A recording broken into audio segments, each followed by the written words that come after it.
Усім прывітанне, з вами Зміцер Лукашук, і мы працягваем абмяркоўваць падзеі ў Беларусі і за яе межамі ў нашым супольным праекце Еўрарадыё і Е-прамовы. Мой сённяшні суразмоўца, дакладней, сённяшняя суразмоўца, праваабаронца, псіхатэрапеўтка, кіраўніца украінскай грамадскай арганізацыі «Фарпост» Алена Падалян. Добрый день, спадарня Алена. Добрый день, очень приятно быть с вами сегодня. Вы сёння наш госць, і найперш ўсё ж таки, нягледзячы на тое, што вы праваабаронца, але больш вы, так склалася сітуацыя, больш цікавы мне сёння як псіхатэрапеўтка. Псіхалагічная дапамога людзям, якія пацярпелі ад рэпрэсій, ад збіцця, ад гвалту, ад здзекаў. Гэта вельмі актуальнае сёння пытанне для Беларусі, дзе бы патрапілі пад рэпрэсіі ўжо амаль 40 000 чалавек. Гэта тыя, хто быў арыштаваны, збіты, прайшоў праз суды, ізалятары, суткі адміністрацыйнага арышту і гэтак далей. Але псіхалагічная траўма, толькі вот такія людзі могуць яе атрымаць, ці ўсё ж такі больш шырока? Вот просто людзі, якія не былі затрыманыя, але бачылі гэта ўсё. Для іх таксама, можа быць, это ўсё не так просто. Безусловно, когда мы говорим о событии такого масштаба, нельзя сказать, что потенциально травмированы только те люди, которые были задержаны. Здесь имеет место травмирующая ситуация для всего общества. И в данном случае принципиальный вопрос, будет ли доступна справедливость, будет ли выполнено требование воля народа. Если будет, тогда эта травма общественная, да, травма общенародная, она может быть преодолена. И очень важно понимать, что на частном уровне для каждого отдельного человека, который был вовлечен в трагедию, мы не можем говорить о том, что человек, даже пережив ужасный опыт, обязательно травмирован и нездоров. Нет, это неверно. Все зависит очень от многих факторов, от личной истории, от самой ситуации, которая происходила, от субъективной оценки человека, тех событий, которые произошли, от мотивационных ценностей, да, которые были у него или у нее в тот момент, когда это происходило. Но в данном случае, когда мы берем большой масштаб, широкий масштаб, то для всех людей, живущих сейчас в Беларуси, безусловно, то, что происходит, очень травматично. Более того, если не будет доступна справедливость для каждого отдельного лица и в общегосударственном масштабе, мы можем говорить о том, что одним из очень серьезных последствий может быть тот факт, что люди отчаятся, разуверятся, впадут в состояние апатии, и вот это очень опасно. Но вы зараз говорите про тое, что беларускаму грамадству, ўсяму беларускаму грамадству, кожнаму паасобку чалавеку таксама, але ўсяму беларускаму грамадству, незалежна ад таго, чым всё гэта па выніку скончыцца, ўсё адно патрэбна будзе псіхалагічная дапамога. Нет. Я говорю о том, что когда мы думаем вообще о психологической травме, мы говорим о вещах, которые нам кажутся очевидными. Да, неспособность, может быть, справиться с какими-то симптомами. Но на самом деле угроза гораздо серьезней. Нам нужно понимать, что любой негативный опыт, тем более в который вовлечено такое большое количество людей, впоследствии формирует совсем другой способ выстраивать отношения с окружающими, совсем другой способ планировать, организовывать свою жизнь. Будут ли люди доверять друг другу? Будут ли люди способны договариваться о чем-то? Понимаете, о чем я говорю? То есть тут страшно не столько постстрессовые симптомы, это то, что сразу приходит на ум, да, это то, что напрашивается, то, что кажется пугающим, но гораздо более пугающее это то, что после массовой несправедливости, в которую вовлечено такое количество людей, может не не быть эта справедливость восстановлена, вот страшно что будет после этого. Это нужно понимать, об этом нужно много говорить. И формировать дискурс такой, в котором возможно поднимать эти вопросы. Потому что, возможно, многие люди, которые хотели бы сейчас поменять позицию, ну, я имею в виду ваших правоохранителей, им нужна возможность, им нужно помочь сделать этот шаг к народу, да, помочь сформулировать свою позицию, потому что это очень непросто позволить себе, ну, вообще, ну, говорить о своих чувствах, да, о том, что человек переживает, находясь по другую сторону от народа, которому давал присягу. Если в Беларуси правоохранители дают присягу служить народу Беларуси, потому что в Украине это так. Ну да, даюць, але як вы вот вельмі важную тэму закранули, як вы сабе гэта бачыце? Вось вы пачалі нашу размову са слоў, што ўсё ж таки справядлівасць павінна быць адноўленая, вінаватыя павінны быць пакараныя. І ва ўсіх гэтых за ўвесь гэты час, за гэтыя месяцы у рэпрэсіях былі задзейнічаны, ну, фактычна ўсе сілавыя структуры. І размова ідзе, што кожны павінен, ну, амаль як у Бібліі, кожны павінен адказаць за справы свае. Можа быць, нават хтосьці зараз і там думае, вот як бы памяняць, але што, вот сказаць, раз ты зараз памяняеш, што ты за свае справы не будзеш адказваць, вот як это сфармуляваць? Угу. Это всегда очень, очень острый вопрос, который вызывает очень много дискуссий в любом обществе, затронутом. Мне не хотелось бы использовать слово «конфликт», но я боюсь исказить смысл того, что происходит у вас. Обществом, которое переживает такие серьезные потрясения, да, скажем так. Вопрос о том, как наказывать виновных, как наказывать исполнителей преступных, например, приказов. И тем более, как наказывать тех, кто эти приказы отдавал. И это тоже история о том, что происходит с людьми, вовлеченными в травмирующие события. Как эти события меняют нас. Насколько мы оставляем в себе способность быть человечными и выстраивать мир, в котором все-таки разумное наказание, которое не превращается в пытку, наказание, которое не превращается в муки, растянутые на много лет, возможно, даже после совершения страшных преступлений. Сейчас об этом говорить очень опасно. Сейчас такие мысли, высказанные вслух, могут вызывать в лучшем случае раздражение, а скорее всего агрессию. И это будет нормальной реакцией. Но пытаться об этом говорить и думать уже сейчас все-таки нужно. Пра траўму, якая наносіцца і грамадству, і людзям паасобку. Вось Андрей Палітька піша: страшна тое, што калі рэпрэсіі працягнуцца, то заўсёды будзеш хадзіць і азірацца, а раптам хто за табой сочыць альбо яшчэ што-небудзь. Вось сапраўды тое, што людзі зараз, беларусы, перажылі і перажываюць. Гэта такі вот адбітак накладае на твою далейшы і психічны, і псіхалагічны стан і паводзіны? Я думаю, да. Я думаю, вообще в центре всей этой, в ядре этой травмирующей ситуации лежит как раз тот момент, что невозможно, опасно, да, не то чтобы невозможно, но очень опасно доверять другим людям. Доверять своим согражданам, потому что непонятно, кто из них может быть тем, кто берет на карандаш. Да? Очень опасно доверять помощи и поддержке из других стран, потому что непонятно, какие мотивы. И официальная власть, все еще официальная власть, говорит о том, что если вы будете принимать эту помощь, вы будете жестоко наказаны, потому что все эти люди хотят зла, хотят дестабилизировать ситуацию и так далее. То есть то, что является источником нашей силы как людей, поддержка, консолидация, доверие, упрочение эмоциональных связей для того, чтобы справиться с таким ужасным опытом, это сейчас для вас малодоступно. Это такой удар в ядро человеческого, да? Самый важный ресурс перестает быть доступен. Ну, дарэчы, вот эта замежная дапамога, я ведаю, што ваша ініцыятыва «Фарпост», яна праводзіць трэнінгі для беларускіх псіхолагаў і тлумачыць ім, ну паказвае ім, вучыць іх, як аказваць псіхалагічную дапамогу ахвярам ось такіх рэпрэсій.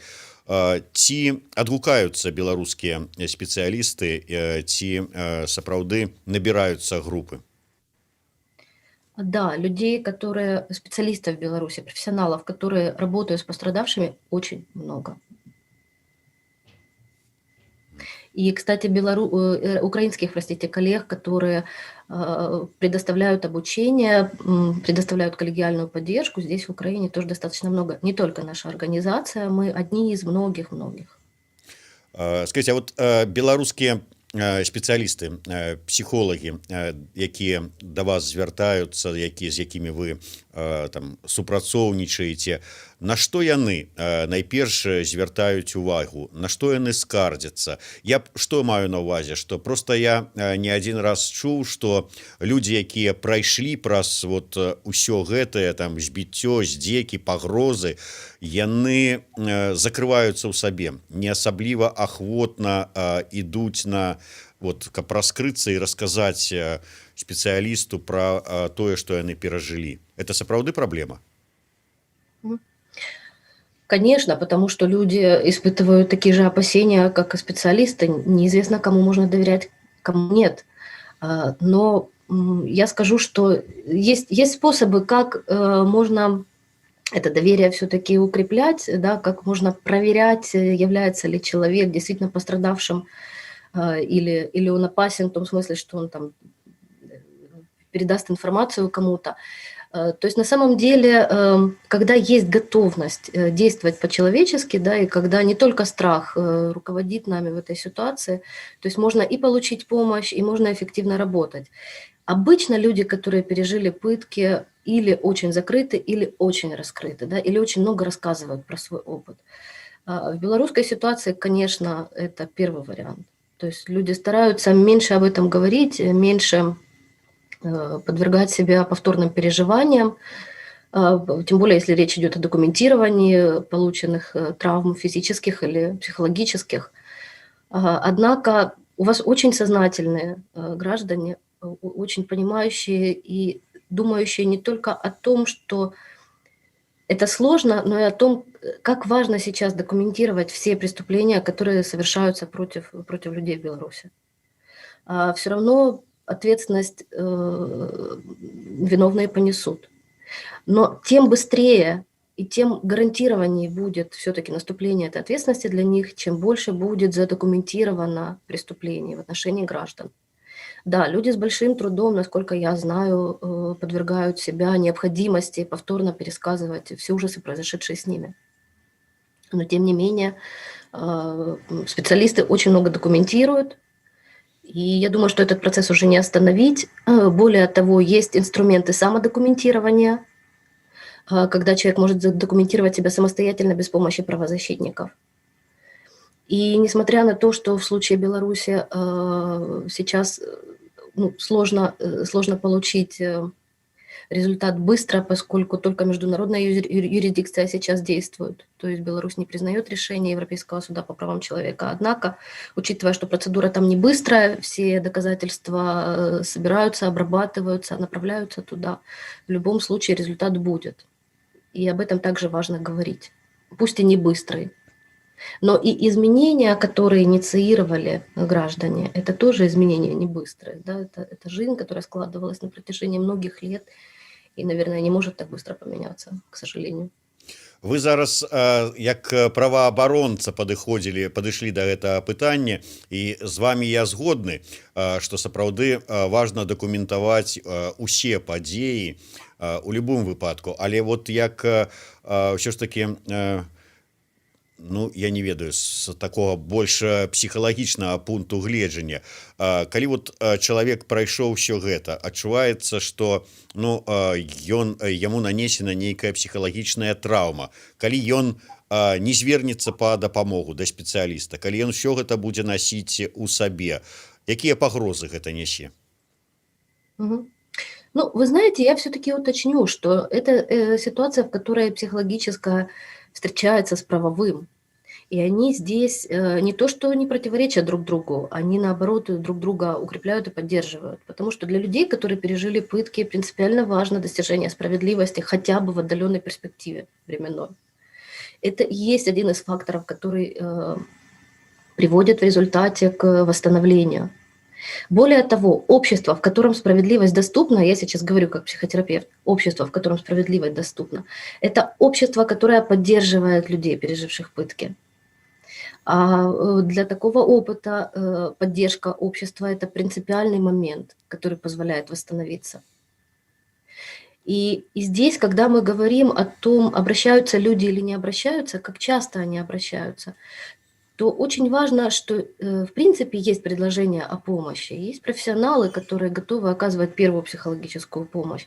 И, конечно, потом, если понадобится, далеко не всем понадобится, кто подверглись пыткам, но какому-то количеству людей понадобится уже в отдаленной перспективе психотерапевтическая помощь, специализированная поддержка. И если сейчас сформировано вот это окно толерантности к тому, что к психологу можно обращаться, да, они есть, они существуют, с ними можно говорить, и это приносит облегчение, то в последующем это принесет очень большую пользу тем, кому действительно нужна будет уже дальнейшая забота, потому что будет в памяти вот этот опыт того, что люди обращались к психологам, когда было горячо и плохо, да, когда много были вовлечены в трагедию. И это дает надежду на то, что исцеление будет доступно также для тех, кто пострадает сильнее в этой ситуации. Да рэчы, вот мне вельмі цікава, я ведаю, што псіхатэрапеўты в Украіне, ну, ім даводзіцца шмат працаваць з тымі людзьмі, якія прайшлі праз баявыя дзеянні. Вот ўсё ж такі траўма наносіцца. Ці ёсць нейкае падабенства паміж вот тымі псіхалагічнымі траўмамі, якія атрымалі людзі, якія бралі ўдзел у ваенных дзеяннях, і вот тымі людзьмі, якія прайшлі праз такі гвалт, як беларусы за апошні час? Но если мы говорим о клинических проявлениях, то в этом смысле, конечно, ответы универсальны, да, в реакции на стресс. То есть есть какое-то количество этих ответов в психике. Но если мы говорим о том, как складываются отношения в обществе между людьми и о том, какие акценты принимают эти отношения, да, какой смысл в них содержится, то разница существенная. Военные в Украине – это люди, которые пользуются все-таки очень большим авторитетом, пусть не каждого члена общества, к сожалению, это все еще проблема для нас. Но у активных людей, которые принимают участие и являются во многом инициаторами изменений к лучшему в стране, эти люди пользуются и сами являются инициаторами позитивных изменений, потому что защищают Украину от оккупации, точнее, от попытки, да, расширить эту зону оккупации. И в этом смысле разница колоссальная, потому что в нашем случае мы свободно говорим о том, что происходит. И когда кто-то неучтив по отношению к военнослужащим или ветеранам, это вызывает очень серьезную реакцию в обществе. И это если очень отстраниться, похоже на большой муравейник, в котором, как только появляется брешь, очень негативное отношение к ветерану, общество сейчас украинское ощущает все-таки как брешь, как что-то опасное. Люди на это реагируют и пытаются навести порядок. То есть мы это ощущаем как угрозу для себя, угрозу для нашей безопасности внутри страны. Потому что военные – это люди, которые обеспечивают нашу безопасность, нашу мирную жизнь. В случае с Белоруссией и пострадавшими мирными гражданами, к сожалению, вы не можете открыто выражать поддержку. Я имею в виду открыто, когда говорю о том, что, ну, наверное, не так много СМИ могут позволить себе говорить об этом каждый день. Вы не можете использовать символы своей государственности, которые вы чтите и уважаете открыто, потому что за это преследуют и так далее. То есть это очень сложный вариант, и в этом смысле очень много формируется такой паранойи, как способа совладать с угрозой. И, конечно, это наносит, иногда непоправимый ущерб отношениям, которые могли бы быть ресурсными для белорусов. Мы разважаем пра тое, якую траўму атрымаюць людзі, якія прайшлі праз усё гэта і якіх збівалі, там садзілі на суткі і гэтак далей. Але ёсць ўсё ж такі, напэўна, і іншы бок, тыя людзі, якія робяць усё гэта, якія збіваюць, якія парушаюць заканадаўства.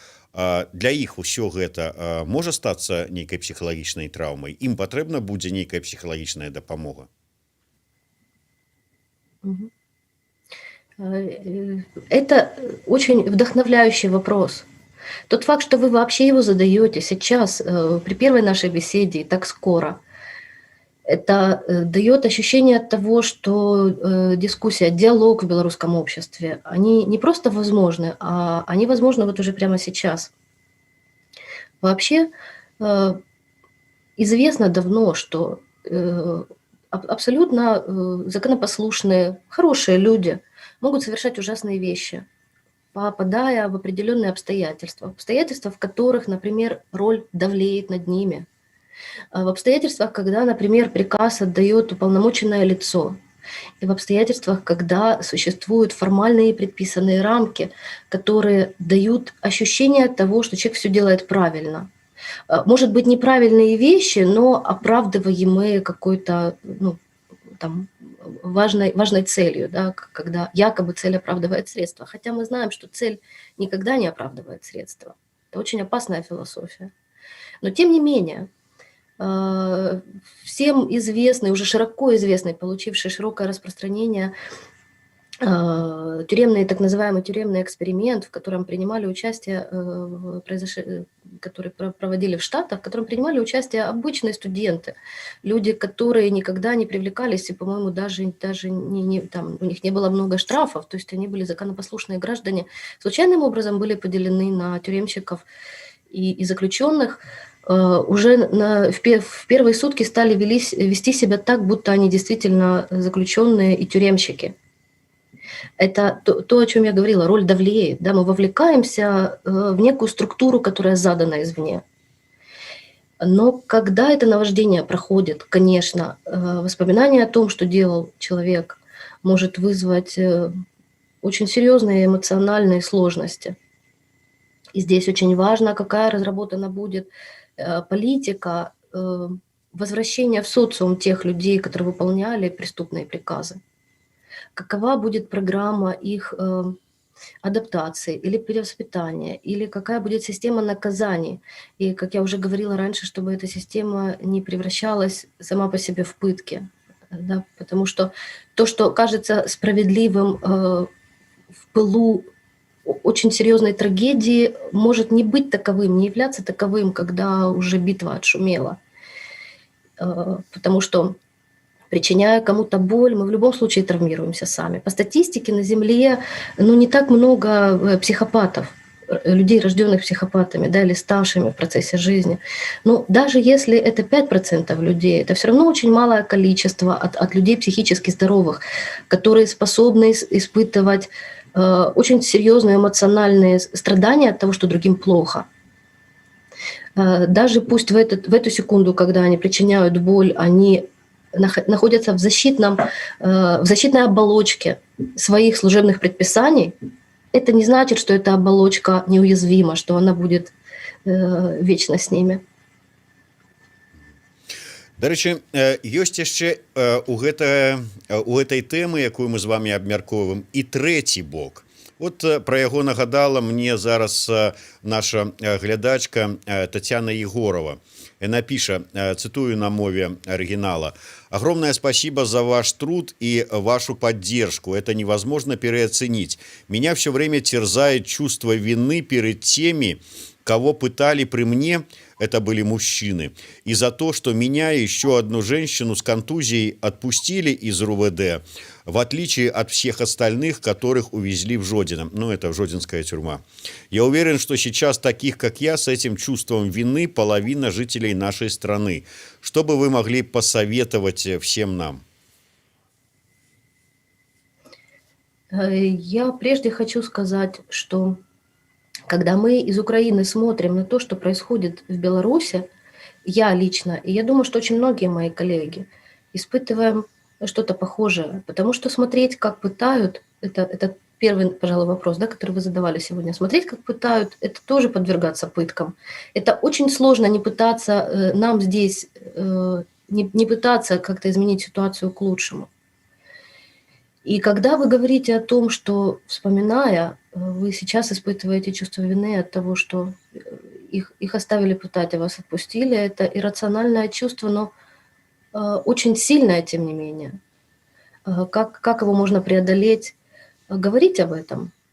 Не стесняться говорить об этом с теми, кто готов вас слышать. И очень хорошо помогать тем, кто нуждается в поддержке. Помогать другим облекать очень сложные переживания в слова. Потому что это то, что способствует как раз наращиванию вот этих связей, которые сейчас пытаются разрушить между вами, да, уничтожить, чтобы не было вот этой взаимной поддержки, взаимного понимания. И для этого не нужно быть психологом, потому что после пережитых страшных травм самое важное, что лечит, это просто человеческое участие. Быть живым человеком рядом с тем, кто нуждается в поддержке. Ну вось з вами пагаджаецца карыстальнік, глядач под ником Туморов, пишет: тяжелее будет помочь силовикам, которые проходят накачку ненавистью и учатся переступать через человеческие чувства. Дмитрий Шпак падтрымлівае, але Виктор піша: нет, дорогие мои, только по ветхозаветному, око за око, зуб за зуб, чтоб на века запомнили. І вось як тут паразумецца нават у пытанні падыхода да вырашэння гэтага конфликту такого. Угу. Вообще, когда мы говорим о таких сложных вещах, вот кабинетные способы работы в психотерапии, они неприемлемы.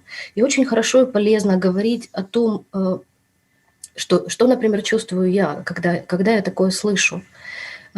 Когда ваш комментатор это написал, есть такая часть во мне, которая очень согласна с ним. И я чувствовала удовольствие, когда вы зачитывали этот ответ, этот комментарий. Но также есть и много человеческого, того, где я понимаю и сочувствую их боли. Да, я очень злюсь на этих людей, но при этом я понимаю, что они тоже страдают. И что самое важное, наверное, пожалуй, что это все равно одно общество, это все равно один организм. И тут вопрос, изгонять ли этих людей? Может быть, это хороший способ просто изгонять их. Но если по ветхозаветному, это значит уподобиться, это значит сжечь свою человечность в попытке отплатить той же монетой. И опять подвергнуть себя новым страданиям. Потому что когда мы причиняем боль другому человеку, мы чувствуем эту боль. Вспомните, как вы наблюдаете за спортивными соревнованиями в том виде спорта, который вы, например, любите. У вас ведь сокращаются мышцы, да? Или когда вы смотрите на какое-то приятное видео, где вы разделяете радость людей, например. Вы непроизвольно улыбаетесь. И вот эта наша способность сопереживать, сочувствовать, буквально физически, она присутствует практически у каждого человека, за редким исключением. Поэтому каждый раз, когда мы кого-то наказываем по ветхозаветному, мы наказываем и себя в результате. Добра, я задам сустрэчнае пытанне. Все ж таки лінія фронта ад вас недалёка. Частка Украины, недалёкая от вас, близкая от вас частка Украины зараз знаходзіцца не ў складзе Украины, скажем так. І вот вы готовы прабачыць ці зразумець, ці вот як правильно сказаць, тых людзей, якія зараз з таго боку са зброяй у руках страляюць ва украінцаў? Вот вы готовы их пробачить? Это очень правильный вопрос, очень своевременный. Внутренне, вот полностью, по-честному, наверное, пока нет. Но мои поступки, если они будут важны в этой ситуации, то, что буду говорить и делать я, безусловно, будут такими, которые будут вести к консолидации нашего общества. Я точно не буду призывать к ужесточению ответственности, я точно не буду призывать к истязаниям, к самосудам. Вот о чем важно сказать. Я точно никогда этого не буду делать. Хотя я должна признаться, что сейчас для меня это все еще очень острая тема. И я родилась и выросла в Донецкой области. Это и город, в котором я родилась и выросла, оккупирован. Я не могу вернуться в него. Моя семья достаточно серьезно пострадала от военных действий. И я просто хочу, чтобы вы понимали, что это очень искренний ответ. Да, это сложная тема. Но даже несмотря на все пережитое для меня лично и для моей семьи, поступать я буду так, как нужно, потому что я понимаю, что если я позволю себе вот этой своей, разозленной части доминировать, то это принесет мне еще большие страдания, и в конечном счете всему нашему обществу. Это не будет полезно ни для кого. Я размаўляў з маладой дзяўчынай, якая сказала: ведаеш, вот хожу на акцыі і вот сяброў затрымліваюць, а мяне не затрымалі ні разу. И кажу, вот я себе отчуваю, как она сказала, по-русски прозвучало, я чувствую себя чужой среди приличных людей. Вот некоторые кажут, что это некая таксама можа быць псіхалагічная некая такая, ну не ведаю, траўма. Зараз шмат разваг пра тое, чаго чакаць вясной, нягледзячы на тое, што тут ужо размовы ідуць пра стварэнне ў Беларусі кантрацыйных лагероў для будучых пратэстоўцаў. Людзі ўсё адно рыхтуюцца да гэтага. А вот гэта можна сказаць, што таксама вот вся гэтая падрыхтоўка, накрутка, накачка, падрыхтоўка да нейкіх таго, што ты трапіш пад рэпрэсіі, што гэта таксама пэўная псіхалагічная траўма, і як з гэтым спраўляцца? Безусловно, накачка информационная – это один из очень эффективных инструментов борьбы с оппонентом. Да? Попытка разуверить людей в том, что их усилия имеют смысл, если я правильно поняла ваш вопрос. Ну, гэта таксама, да, вот, дарэчы, вельмі важнае пытанне. Зараз дзяржаўная прапаганда вельмі шмат выдзяляе свайго часу на тое, каб запалохаць і папярэдзіць, чым, вот, як это сказаў адзін тут такі праўладны тэлеграм-канал пасля вот адмены чэмпіянатаў свету по хакею, што, ну, ўсё, зараз вот такім вот рашэннем у нашага катка абрэзала ўсе тармазы і пройдется это каток по вас усіх такой, усім сваім цяжарам. Вот это вот все, наколькі яно так людей травмуе. Люди ждут того, что грянет гром, что будут рваться бомбы над ними. Когда-то один очень такой известный российский психолог исследовал интересные невротические реакции у женщин, которые жили в одной, кстати, из тоже зон постоянного военного конфликта в России, не буду называть сейчас. Это были реакции, которые были непонятно чем вызваны, массовые. То есть в разных городах большое количество женщин и девочек падали в обморок, бились в судорогах и стали думать о том сначала, что, может быть, они выпили отравленную воду. В чем же причина? А потом он приехал на место и проанализировал. Это был Леонид Китаев-Смык. Он приехал на место и проанализировал, что в течение очень долгого времени в информационном пространстве была информация, накачка информационная о том, что вот сейчас разразится война, вот сейчас будет воздушная бомбардировка. И поскольку мужчины этого народа, они, такие бойцы, воины, они очень грозные, они очень агрессивные, и жизнь их была такова, что они вынуждены были очень культивировать в себе эти качества, то единственные вот в обществе, да, кто мог позволить себе эмоциональные реакции, это были женщины, женщины и девочки. Но им тоже нельзя было страдать, не было это разрешено. Да, был такой общественный договор, что нельзя страдать, потому что серьезная ситуация, война, нужно выживать и защищаться. И как отреагировала их психика? Это были просто такие невротические проявления. Да? Они падали в обморок, и были конвульсии, даже не в ответ на какое-то событие, а вот где-то, где это позволяла ситуация. Ну, например, там на первом звонке, да, когда люди долго стоят, там, может быть, под солнцем, но просто этих обмороков было так много, что это обратило на себя внимание. И когда я говорю о том, что мы очень связаны, мы все-таки одно общество, и очень важно, какие меры мы выбираем для осознанных поступков. Вот это неосознанная реакция, да, реакция напряжения, копившегося долгое время, и какой выход это напряжение нашло, и скольких людей затронуло, дает нам хорошую иллюстрацию того, как все-таки мы все взаимосвязаны, что мы гораздо больше общий организм, чем мы привыкли об этом думать, мы человеческое общество. Дзякуй вялікі, спадарыня Алена. Некалькі, можа быць, слоў на развітанне ад вас, ваши пажаданні, як псіхатэрапеўта, як праваабаронцы, просто як чалавека беларусам.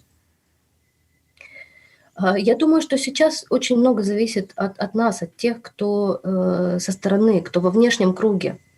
Очень много зависит от людей, насколько нам хватит решимости, последовательности и смелости. И мы сейчас в очень сложной ситуации, в том смысле, что, с одной стороны, мы понимаем, что нужно оказывать поддержку, поддержки нужно много, а с другой стороны, если сузить немножко этот масштаб, происходящее в Беларуси для нас похоже на то, что кто-то пытает человека, осмелившегося заявить, осмелившегося просто использовать свою свободу слова. Кто-то пытает этого человека на площади. И мы понимаем, что жертва в руках у палача. И если поддержки будет больше, это может привести к необратимым последствиям. А если поддержки будет меньше, это тоже может привести к необратимым последствиям. И в этом смысле я думаю, что нам очень может помочь все-таки искать способы коммуникации, все-таки не терять связи друг с другом. И если вы будете наполнять свое информационное пространство теми смыслами, которые вы считаете важными и нужными, вы победите, потому что в современном мире тот, кто называет вещи, да, вещи не такие, какие есть для смотрящих со стороны, а такие, какими названы, к сожалению. Вам нужно помнить и не проигрывать в этой информационной войне. И у вас все получится. Дзякуй вялікім, дзякуй і за падтрымку, і за тыя праекты, якія вы вядзеце з беларускімі партнёрамі, беларускімі психотэрапеўтамі, псіхолагамі. Я нагадаю, што з намі на сувязі з Украіны была псіхатэрапеўтка, праваабаронца, кіраўніца грамадскай арганізацыі «Фарпост» Алена Падалян.